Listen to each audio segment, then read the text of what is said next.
कोहिसार police ने फवाद चौधरी का इब्तदाई बयान कलमबंद कर लिया। वफाकी पुलिस की मुकदमे में मजीद लोगों को शामिल करने की कोशिश नाकाम। किसके कहने पर यह बयान दिया? DSP और SHO का फवाद चौधरी से सवाल। फवाद चौधरी ने कहा कि उन्होंने किसी के कहने पर ऐसा बयान नहीं दिया, जो महसूस किया वही बोला।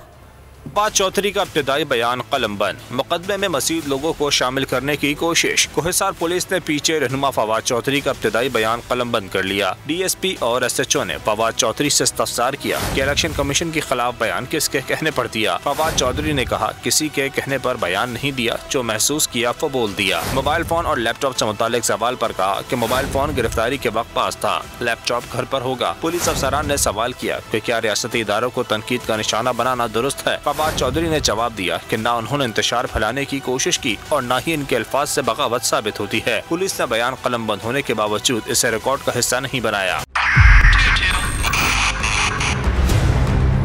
2022 बहुत सारे तोहफे भी देखे गया पाकिस्तान की आवाम को। पाकिस्तान की आवाम को एक तोहफा ये दिया कि आवाम को पता चल गया कि पाकिस्तान का मीडिया क्या है। साल 2022 में सबसे ज्यादा देखे जाने वाला चैनल बोल न्यूज रहा नंबर 1। हमने बहुत सारे शोज और ट्रांसमिशंस की, पूरा साल मुसलसल जदोजहद में निकल गया कि ये वोट ऑफ कॉन्फिडेंस के पीछे कौन लोग थे।